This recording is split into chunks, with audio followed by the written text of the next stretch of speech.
Assalamualaikum warahmatullahi wabarakatuh. Hai guys, jumpa lagi bersama aku Zeni Zesica. Dan pada hari ini kita akan membahas sesuatu yang berbeda. Kenapa? Karena pada video kali ini kita akan membahas tentang proses sakaratul maut yang dialami oleh seorang nenek-nenek di rumah sakit tempat aku pernah diopnam. Akan tetapi, untuk kalian semua jangan lupa like, comment, and subscribe. Terus dukung channel YouTube aku ini, dan semoga bermanfaat untuk kita semua.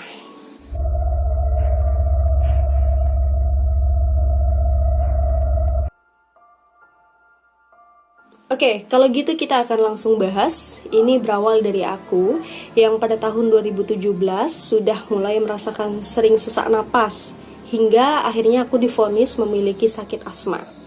Namun pada saat itu aku terkena infeksi saluran pernafasan yang berawal dari demam, kemudian batuk, kemudian pilek, hingga menjadikanku saluran nafasnya itu tersempit dan sesak. Akhirnya aku dibawa ke rumah sakit oleh bapakku dan didampingi juga oleh istri sepupuku, begonceng 3 tuh waktu itu di motor. Nah, menuju IGD pada malam hari. Nah, sesampai di sana aku tuh mulai diberikan oksigen, kemudian di nebulizer untuk memudahkanku bernafas seperti biasanya. Namun, karena aku masih batuk, dan kalau aku batuk itu, saluran nafasku tuh menjadi sempit gitu loh. Dan akhirnya aku disuruh rawat inap pada saat itu. Nah, tepat di kamar yang di dalamnya tuh ada 6 ranjang. Nih, aku kasih lihat ya, gambar ranjangnya gimana. Aku diranjang waktu itu di nomor 6. Setelah 2 hari aku menjalani pengobatan di RS atau rumah sakit, tiba di sore harinya tuh ada seorang nenek-nenek yang akan diopnam juga. Namun dia diranjang nomor 4. Nah, ditemani oleh keponakannya yang sudah cukup berumur juga. Dan bergantian dengan keponakan yang satunya yang cowok. Jadi keponakannya itu ada 2, cewek dan cowok. Cewek itu ya udah berumur, dan yang cewek itu yang cowok itu ya 20-an lah usianya. Kenapa ruanganku sekamar dengan nenek-nenek tersebut? Karena beliau juga menderita asma. Jadi ya kalau ada asma pasti sesak napas kan. Nah, seperti itu. Nah, ada kejadian lucu pada saat itu ya, dimana keponakan beliau gitu ya, yang katanya memang rada-rada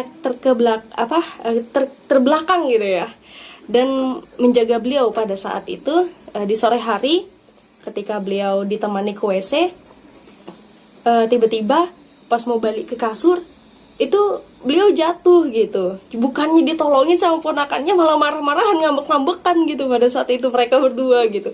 Ya aku sih rasanya tuh kasihan gitu. Cuman aku nggak bisa ngebantu karena aku juga diinfus gitu kan.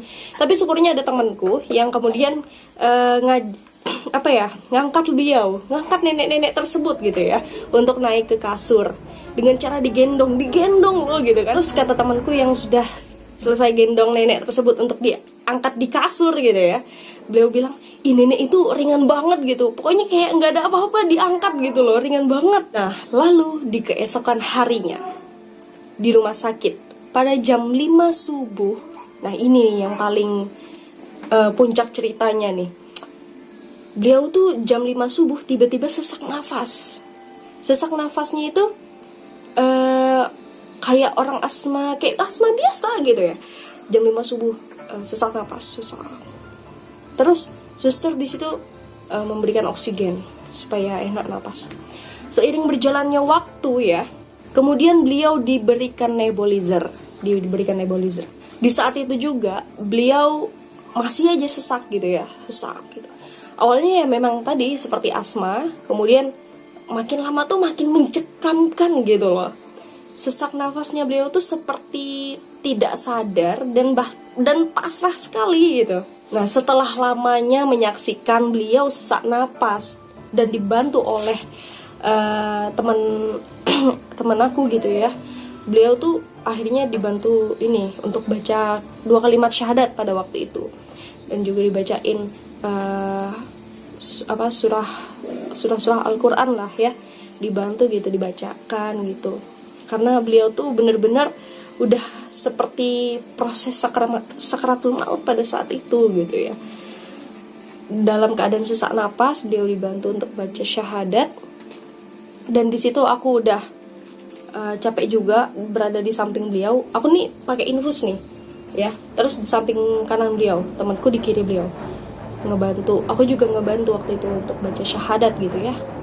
Tapi pada waktu itu suasana tuh semakin mencekamkan gitu guys. Akhirnya suster itu memberikan nebulizer gitu ya, dan susternya juga panik gitu ya, sampai akhirnya nenek-nenek tersebut itu diberikan alat-alat gitu di tubuhnya gitu ya. Dan pada waktu itu juga posisi kasurnya beliau itu udah ditutupin tirai gitu. Jadi pasien lain tuh nggak ngelihat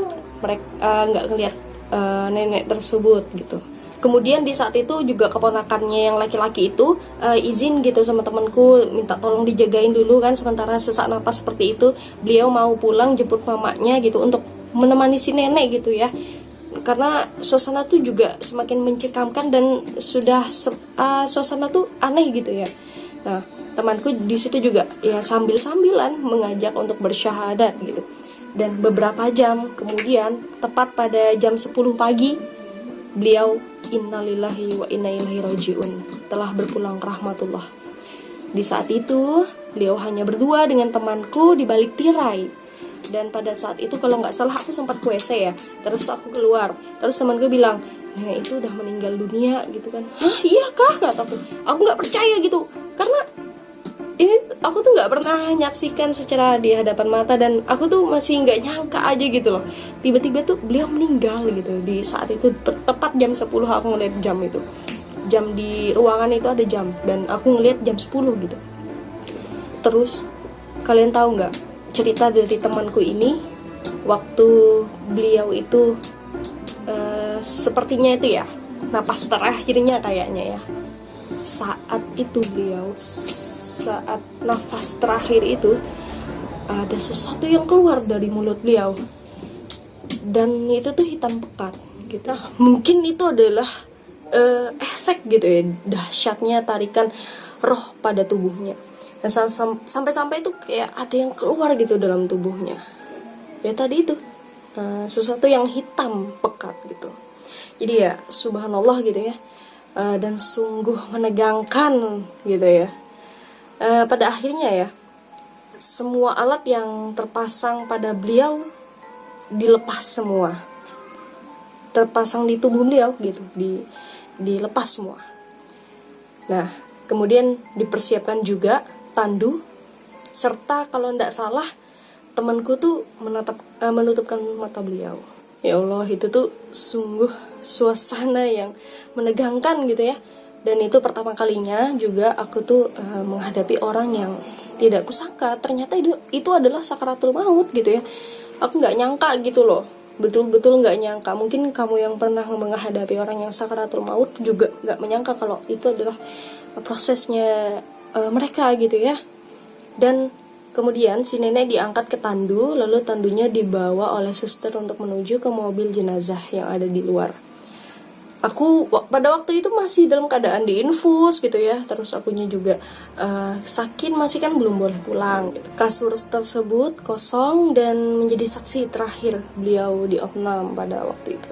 Setelah beberapa jam kemudian kasurnya dibersihkan. Ya seperti biasalah kalau udah selesai dipakai oleh pasien gitu ya, ya dibersihkan terus diganti gitu ya. Nah, jadi seperti itu guys ceritanya. Dan semoga dah dari cerita ini bisa kita ambil hikmahnya tentang proses orang sakaratul maut, episode part 1 gitu ya. Nanti ada lagi part selanjutnya. Nah, jadi ya semoga lah cerita ini bisa memberikan kita pelajaran dan hikmah tersendiri tentang sakaratul maut. Dan terima kasih sudah menyaksikan cerita ini, semoga bermanfaat, dan nantikan videoku selanjutnya dengan cerita lainnya. Aku Zaini Zusica mengucapkan terima kasih banyak. Wassalamualaikum warahmatullahi wabarakatuh dan sampai jumpa.